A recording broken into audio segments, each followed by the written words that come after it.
সিরিয়ার মতো ইরাকেও সামরিক ঘাঁটি প্রতিষ্ঠা করবে তুরস্ক। ইরানকে যুদ্ধের হুমকি ইসরায়েলের।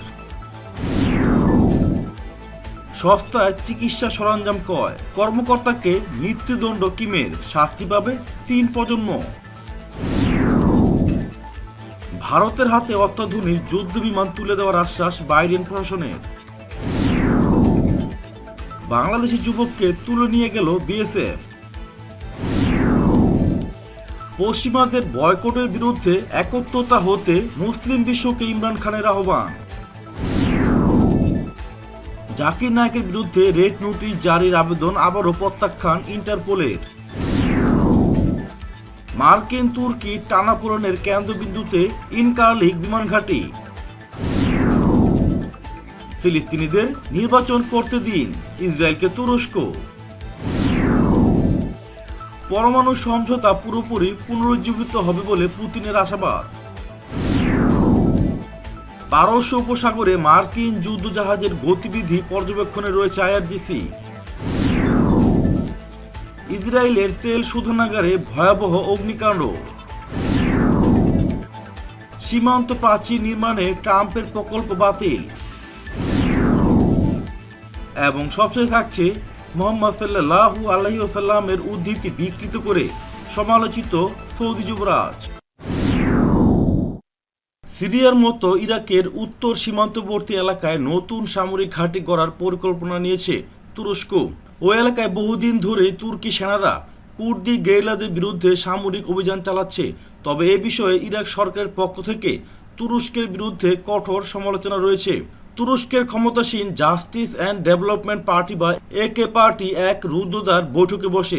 সেখানে স্বরাষ্ট্রমন্ত্রী সুলাইমান সোয়লু বলেন, ইরাকের আধা স্বায়ত্তশাসিত কুর্দিস্তান অঞ্চলের কাছে আঙ্কারা সামরিক অভিযান জোরদার করবে। তিনি বলেন, সিরিয়ায় আমরা যেভাবে সামরিক ঘাঁটি প্রতিষ্ঠা করেছি সেভাবেই ইরাকেও ঘাঁটি করব। পরমাণু অস্ত্র তৈরি করতে চাইলে ইরানের সঙ্গে প্রয়োজনে যুদ্ধ জড়ানোর হুমকি দিল ইসরায়েল। ইসরায়েলের গোয়েন্দা মন্ত্রী এলি কোহেন সম্প্রতি এই হুমকি দিয়েছেন। এলি কোহেন বলেন, ইসরায়েল কখনো ইরানকে পরমাণু অস্ত্র তৈরির সুযোগ দেবে না। এ ব্যাপারে ইরানকে ছাড় দেওয়া হবে না। আমাদের যুদ্ধবিমান মধ্যপ্রাচ্যের সব জায়গায় পৌঁছাতে এবং অবশ্যই তা ইরানেও পৌঁছাতে পারে। এলিন কোহেন আরও বলেন, আমেরিকা যদি ইরানের সঙ্গে পরমাণু সমঝোতায় ফিরে আসে তাহলে তেল আবিব কূটনৈতিক প্রক্রিয়ার ধার ধারবে না, বরং মধ্যপ্রাচ্য যুদ্ধের মধ্যে পড়বে। মার্কিন প্রেসিডেন্ট জো বাইডেনের প্রশাসন যখন পরমাণু সমঝোতায় ফেরার বিষয়ে প্রতিশ্রুতি দিচ্ছে এবং এজন্য অস্ট্রিয়ার রাজধানী ভিয়েনায় আলোচনা চলছে, তখন ইসরায়েলের মন্ত্রী এই হুমকি দিলেন। ইরান সবসময় বলে আসছে তাদের পরমাণু কর্মসূচি নিতান্তই শান্তিপূর্ণ। উত্তর কোরিয়ার সর্বোচ্চ নেতা কিম জং উন এবার সস্তায় চিকিৎসা সরঞ্জাম কেনায় এক কর্মকর্তাকে মৃত্যুদণ্ড দিয়েছেন। জানা গেছে, উত্তর কোরিয়ার 50 বছর বয়সী ওই কর্মকর্তা ডেপুটি ডিরেক্টর পদমর্যাদার। তিনি ইউরোপ থেকে চিকিৎসা সরঞ্জাম আনার বদলে চীন থেকে সস্তায় অর্ডার দিয়েছিলেন। দক্ষিণ কোরিয়ার সংবাদ মাধ্যম ডেইলি এনকে জানায়, যে হাসপাতালের জন্য চিকিৎসা সরঞ্জাম কেনা হচ্ছিল তার কাজ গত বছর শুরু হলেও এখনও উদ্বোধন করা যায়নি। কিমের নির্দেশ ছিল গত অক্টোবরের ভেতরে সব কাজ শেষ করতে হবে। এর মধ্যে নিষেধাজ্ঞার কারণে এক প্রকার বাধ্য হয়ে সস্তায় চীন থেকে চিকিৎসা সরঞ্জাম অর্ডার দেন উত্তর কোরিয়ার ওই দায়িত্বপ্রাপ্ত কর্মকর্তা, যদিও তার নাম পরিচয় প্রকাশ করা হয়নি। পরে বিষয়টি জানতে পেরে ওই অর্ডার বাতিল করে কঠিন এক আইনে তাকে মৃত্যুদণ্ড দেন কিম জং উন।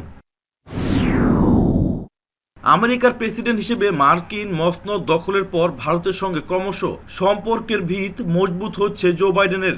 বর্তমান করোনা পরিস্থিতি থেকে শুরু করে ক্ষমতায় আসার মাত্র কয়েক মাসের মধ্যেই একাধিক ইস্যুতে ভারতের দিকে সহযোগিতার হাত বাড়িয়ে দিয়েছেন তিনি। সম্প্রতি মার্কিন কংগ্রেসের যৌথ অধিবেশনের বক্তৃতা দিতে গিয়েও সবাইকে একসঙ্গে নিয়ে চলার বার্তাও দিয়েছেন তিনি। এবার ভারতের হাতে অত্যাধুনিক মানের 6টি P-8L পেট্রোল এয়ারক্রাফট তুলে দেওয়ার কথা ঘোষণা করলেন জো বাইডেন প্রশাসন। কুড়িগ্রামের রৌমারী উপজেলার দাঁতভাঙা ছাটক রায়বাড়ি সীমান্ত থেকে রাশেদুল ইসলাম নামে এক বাংলাদেশি যুবককে ধরে নিয়ে গেছে ভারতীয় সীমান্তরক্ষী বাহিনী বিএসএফ। শুক্রবার রাতে আন্তর্জাতিক সীমানা পিলার 1056 এর কাছ থেকে তাকে ধরে নিয়ে যায় বিএসএফ। মুসলিমদের প্রিয় ধর্মগ্রন্থ ও প্রিয় নবীর বিরুদ্ধে পশ্চিমা বিশ্বের, বিশেষ করে ইউরোপে নানা ধরনের কটূক্তির কারণে আজ সমগ্র বিশ্বের মুসলিমরা উদ্বিগ্ন। নতুন খবর হচ্ছে, পশ্চিমা বয়কটের বিরুদ্ধে একাত্ম হতে সমস্ত মুসলিম দেশকে আহ্বান জানিয়েছেন পাকিস্তানের প্রধানমন্ত্রী ইমরান খান। তিনি বলেছেন, পশ্চিমাদের বয়কট সিদ্ধান্তের বিরুদ্ধে একাত্ম হওয়া এখনই সঠিক সময়। 125 কোটি মুসলমানের অনুভূতিতে আঘাত করা বন্ধ করার জন্য আমাদের ইউরোপিয়ান ইউনিয়ন ও জাতিসংঘকে বলা উচিত। প্রখ্যাত ইসলামিক গবেষক ও ধর্মপ্রচারক জাকির নায়েকের বিরুদ্ধে রেড নোটিশ জারি করতে ভারতের অনুরোধ আবারও খারিজ করে দিয়েছে ইন্টারপোল। এই নিয়ে ভারত সরকারের তৃতীয়বারের অনুরোধ খারিজ করে দিল ইন্টারপোল। আর্থিক দুর্নীতি এবং ঘৃণ্য মন্তব্যের অভিযোগে এই রেড নোটিশ জারি করার অনুরোধ করা হয়েছিল তার বিরুদ্ধে, কিন্তু তা খারিজ হয়ে যাওয়ায় বেশ অস্বস্তিতে পড়েছে মোদী সরকার। ইন্টারপোল সূত্র বলছে, ধর্মীয় শিক্ষা দিয়ে অর্থ রোজগার করা এবং তা অপ্রাসঙ্গিক জায়গায় খরচ করাকে আর্থিক দুর্নীতি বলা যায় না। মধ্যপ্রাচ্যে অভিযান পরিচালনা করতে মার্কিন যুক্তরাষ্ট্র তুরস্কের ইনকারলিক বিমান ঘাঁটিকে ব্যবহার করে আসছে। এই বিমান ঘাঁটি আবারও ন্যাটো সদস্যের সম্পর্কের টানাপোড়েনের কেন্দ্রবিন্দুতে পরিণত হয়েছে। মার্কিন প্রেসিডেন্ট জো বাইডেন আর্মেনীয় গণহত্যার বিষয়টিকে স্বীকৃতি দেওয়ার পরে মার্কিন তুর্কি দ্বিপক্ষীয় সম্পর্ক আবারও অনিশ্চয়তার মধ্যে পড়ে। বাইডেনের ওই সিদ্ধান্তের কারণে তুরস্ক তাদের এই বিমান ঘাঁটি থেকে মার্কিন যুক্তরাষ্ট্রকে তাড়িয়ে দিতে পারে। সৌদি সংবাদপত্র আরব নিউজ বলেছে, আর্মেনীয় গণহত্যার বিষয়ে মার্কিন প্রেসিডেন্ট জো বাইডেনের ওই ঘোষণার প্রতিবাদে তুরস্ক ইনকারলিক বিমান ঘাঁটি থেকে মার্কিন পতাকা নামিয়ে ফেলতে পারে, অর্থাৎ মার্কিন যুক্তরাষ্ট্রের জন্য বন্ধ হয়ে যেতে পারে এ ঘাঁটি। ফিলিস্তিনি স্বাধীনতাকামী সংগঠন হামাসের political bureau chairman Ismail Haniyeh বলেছেন, ফিলিস্তিনের পরিকল্পিত নির্বাচন স্থগিত করার কোনো গ্রহণযোগ্য যুক্তি নেই। হামাসের প্রধান নির্বাচন স্থগিতের ঘটনাকে দুঃখজনক হিসেবে উল্লেখ করেন। এদিকে ফিলিস্তিনের নির্বাচন যাতে সহজে অনুষ্ঠিত হয় সেজন্য প্রতিবন্ধক অবস্থান থেকে সরে যেতে ইসরায়েলের প্রতি আহ্বান জানিয়েছে তুরস্ক। গত শুক্রবার দেশটির পররাষ্ট্র মন্ত্রণালয় এক বিবৃতিতে এই আহ্বান জানান। ফিলিস্তিনি পার্লামেন্ট ও প্রেসিডেন্ট নির্বাচন বাতিলের সিদ্ধান্তের বিরুদ্ধে প্রতিক্রিয়া জানিয়েছে জাতিসংঘ ও ইউরোপীয় ইউনিয়ন। জাতিসংঘ এই সিদ্ধান্তের সমালোচনা করে নির্বাচনের পরবর্তী তারিখ ঘোষণার আহ্বান জানিয়েছে। ফিলিস্তিনের স্বশাসিত সরকারের প্রেসিডেন্ট মাহমুদ আব্বাস ফিলিস্তিনি ভূখণ্ডে পরিকল্পিত সংসদ নির্বাচন অনির্দিষ্টকালের জন্য স্থগিত করার ঘোষণা দিয়েছেন। ইসরায়েল অধিকৃত পূর্ব জেরুজালেম আল কুদসের জনগণ ভোট দিতে পারবে না, এই অজুহাতে তিনি এই সিদ্ধান্ত ঘোষণা করেন। রাশিয়ার প্রেসিডেন্ট ভ্লাদিমির পুতিন ইরানের পরমাণু সমঝোতা পুরোপুরি পুনরুজ্জীবিত হবে বলে আশা প্রকাশ করেছেন। তিনি গতকাল রুশ ফেডারেশনের স্থায়ী নিরাপত্তা পরিষদের এক বৈঠকে বলেন, পরমাণু সমঝোতার গঠন কাঠামোয় যা কিছু বলা হয়েছে তা আবার পুরোপুরি বাস্তবায়িত হবে বলে তিনি আশা প্রকাশ করেন। ইরানের ইসলামী বিপ্লবী গার্ড বাহিনী বা আইআরজিসি নৌশাখার commander rear admiral Ali Reza Tangsiri বলেছেন, পারস্য উপসাগরে মার্কিন যুদ্ধজাহাজের গতিবিধি সম্পূর্ণভাবে নজরদারিতে রয়েছে। তিনি বলেন, শত্রুদের প্রতিটি পদক্ষেপ নজরদারিতে রয়েছে এবং কোনো জাহাজ পারস্য উপসাগরে প্রবেশ করছে তা সম্পূর্ণভাবে পর্যবেক্ষণ করা হচ্ছে। তিনি বলেন, হরমুজ প্রণালীর বাউন্ড উইথ কন্ট্রোল কোড অনুসারে এসব জাহাজের গতিবিধি পর্যবেক্ষণ করা হবে। ইহুদিবাদী ইসরায়েলের হাইফা নগরীর একটি তেল শোধনাগারে ভয়াবহ অগ্নিকাণ্ডের ঘটনা ঘটেছে। গণমাধ্যম প্রাথমিকভাবে বলছে, সাইবার হামলার ফলে ওই অগ্নিকাণ্ড শুরু হয়। ইসরায়েলের গণমাধ্যম জানিয়েছে, গত শুক্রবার শেষ বেলায় হাইফা নগরীর বাজান তেল শোধনাগারে এই দুর্ঘটনা ঘটে। তেল শোধনাগারের জরুরি বিভাগের কর্মীরা আগুন নেভাতে শুরু করে এবং পরিস্থিতি নিয়ন্ত্রণে আনতে উদ্ধার কর্মীদের ডাকা হয়। সাবেক মার্কিন প্রেসিডেন্ট ডোনাল্ড ট্রাম্প মেক্সিকো সীমান্তে বিশাল প্রাচীর বা দেওয়াল নির্মাণের যে প্রকল্প হাতে নিয়েছিলেন তা বাতিল করা হয়েছে।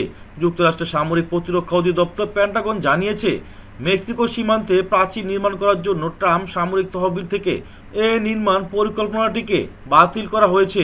ট্রাম্পের এই সীমান্ত দেওয়ালের বিভিন্ন অংশ নির্মাণে যে পরিমাণ অর্থ এখনও ব্যবহৃত হয়নি তা আবারও সামরিক বাহিনীর কাছে ফেরত পাঠানো হয়েছে। সৌদি আরবের ক্ষমতাসীন যুবরাজ মোহাম্মদ বিন সালমান একটি হাদিস বিকৃত করে সমালোচনার মুখে পড়েছেন। কয়েকদিন আগে দীর্ঘ এক সাক্ষাৎকার দেন যুবরাজ মোহাম্মদ বিন সালমান। সেখানে ধর্মীয় চরমপন্থার বিষয় নিয়েও কথা বলেন তিনি। তখনই মহানবী সাল্লাল্লাহু আলাইহি ওয়াসাল্লামের উদ্ধৃতি বিকৃতি করেন যুবরাজ মোহাম্মদ বিন সালমান। সালমান বলেন, সব কিছুর মধ্যে চরমপন্থা ভুল কাজ। আমাদের নবী মোহাম্মদ সাল্লাল্লাহু আলাইহি ওয়াসাল্লামের এক হাদিসে বলেছেন, একদিন চরমপন্থীদের উত্থান ঘটবে এবং যখন এটা ঘটবে তখন তিনি তাদের হত্যার নির্দেশ দিয়েছেন। হাদিসের ভুল উদ্ধৃতি দিয়ে সৌদি যুবরাজ আরও বলেন, তাদের ধর্মে চরমপন্থার জন্য আগের জাতিগুলো ধ্বংস হয়ে গেছে।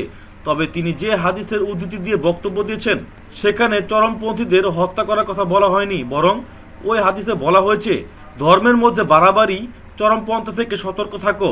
ধর্মের বাড়াবাড়ির কারণে তোমাদের আগের জাতিগুলো ধ্বংস হয়ে গেছে।